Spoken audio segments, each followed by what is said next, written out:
Wow. So before we move on to the Ukraine-Russia war, I would want to get an opinion of yours. You know what happened between Pakistan and India. What do you think? What's Hmm. your opinion about it? I think that India was fighting a war from 2000, and Pakistan was fighting a war from today. So you have a lot of people like to look at the Chinese fighters. I think it was the J-16 that was primarily used by Pakistan. J10Cs. J-10C. I'm sorry. Yes. Yeah. And people, oh, look at the J-10, or look at the J-10C, and the J-10C is just a platform. It's a 4.5 generation fighter. What Pakistan was doing was sharing data between all those J-10Cs and working with the Saab, oh my God, the Saab AWACS that they had, the early warning control system. Yep. And I think Pakistan has more AWACS aircraft. I think India only has like 4 or 5, and they're like Kohlers. Was it AN-72 Kohler? I believe is the name of their AWACS aircraft. It's basically an old Russian aircraft, and I think they have 2 additional ones. It might be Gulfstreams. I'm trying. This is the bad part of being on a podcast because there's people going, "No, actually, it's this," and like, yeah, I'm trying to do this from memory, dude. Um, but I believe they only have 5 of those aircraft, whereas Pakistan heavily invested in not only early warning aircraft, but using data links. And missiles are great, jet aircraft are great, but now what Pakistan has is jet aircraft that can talk to each other. So China was doing multi-domain warfare, where they had Pakistan was doing multi-domain warfare, where other aircraft were talking to each other, whereas India was fighting like it was the year 2000, and they didn't do so well, right? So that kind of shows you the power of joint all domain operations, where you have a genuine, honest to God network system of systems. And that is the real power of the Pakistani Air Force. And that's why they were able to really uh, spank India to a point where I still don't think we don't, I still think even today, India hasn't admitted how many aircraft they Yeah, lost, yeah, yeah. right? Yep, yep. Yeah, like they don't even want to talk about it. Yeah, yeah. And now it's But so old that we also don't want to talk about it. It's so old now. yeah, The all right. media is still saying stuff that are unbelievable. I don't know if you went through Indian media that day. They were saying that they had captured Lahore, they had captured Karachi. Indian media was saying that, Well, and during the night of the 6th and 7th. well, one of the reasons that you see that is that India is very very heavily influenced by Russia. So I think that they're trying to use like a Russian level of Propaganda. disinformation and propaganda, and it's just they're just not good at it. Yeah. Like some things should be left. So during the Pakistan-India skirmish, there was also cyber warfare going on between both sides.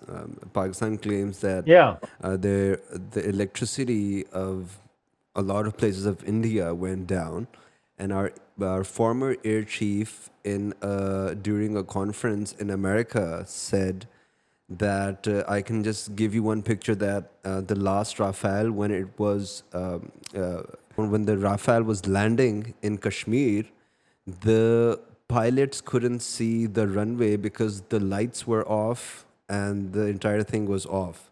So that he was talking about cyber warfare, and that they have like this sort of a unit which works during air combat. So Hmm. I was just curious about that. How would this affect war now? I mean, it's even beyond the battle now. It's actually in the grid stations. Yeah, I mean, well, not just that, but I'm not that concerned about cyber warfare because that's just another component. I'm actually more concerned about the information warfare, which is a component of cyber warfare. Once, and this was brilliant what Pakistan did. Once India attacked, one of the things that they did was they claimed that they shot down a Rafale. They claimed they shot down a MiG-29.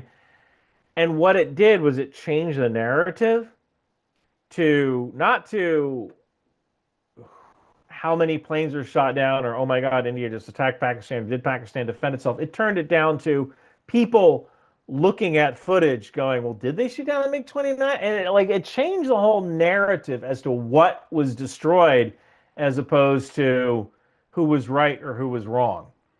And that was actually from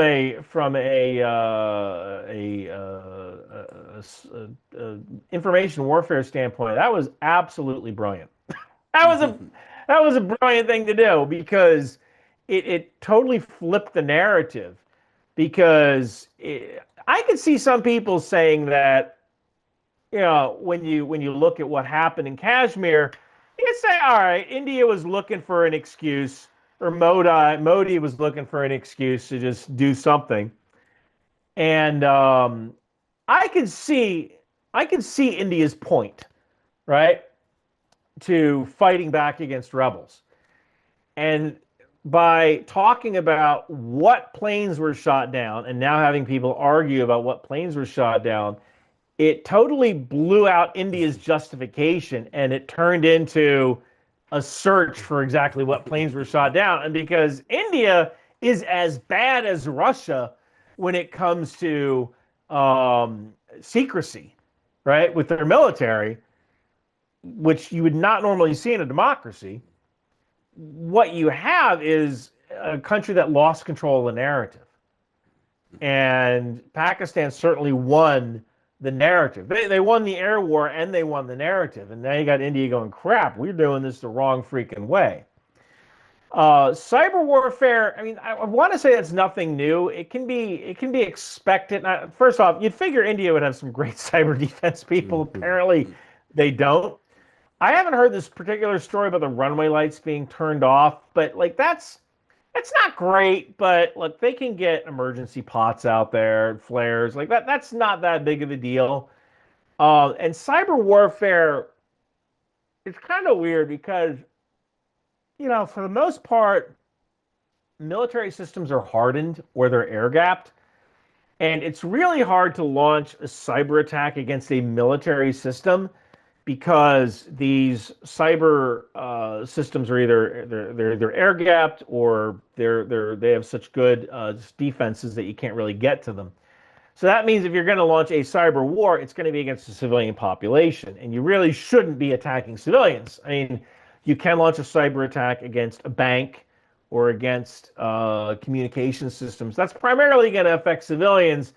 You might not necessarily reach your war aims with that. It's more like an annoyance because even soldiers use banks, right? They have to transfer money, or even like rail yards. Like you can say dual use stuff, rail yard switching locations. They might not have the same cyber defenses as a military organization. You could probably say they're valid targets, right? Because they're infrastructure targets.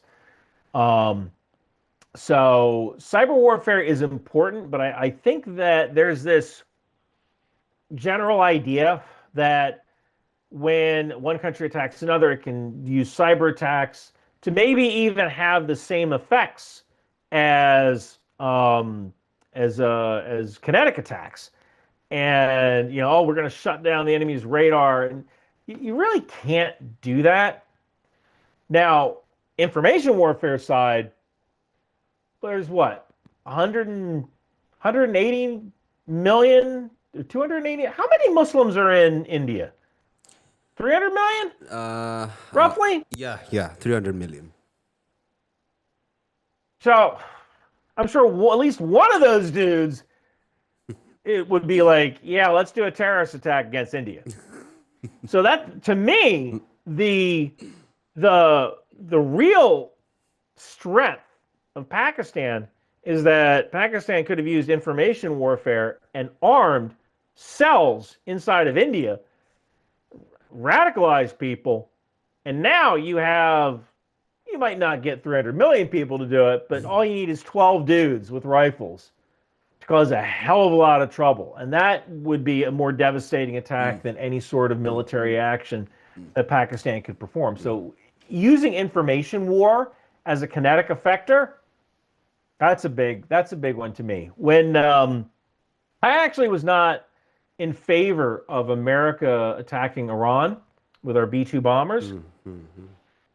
And that's not because I have any sympathy for the Iranians, at least the Iranian government. The Iranian people are great. The government, not so much. But what my fear was that America's southern border had been open for about 4 years in the previous administration. We have no clue who the hell is here. And if I were Iran, I would certainly send sleeper agents up into the United States. And my fear was that if we attacked Iran, Iran would activate those sleeper agents, and we would see terrorist cells operating inside of America randomly every day. That didn't happen, but if I was talking with the president, I probably would have counseled him against actually attacking Iran.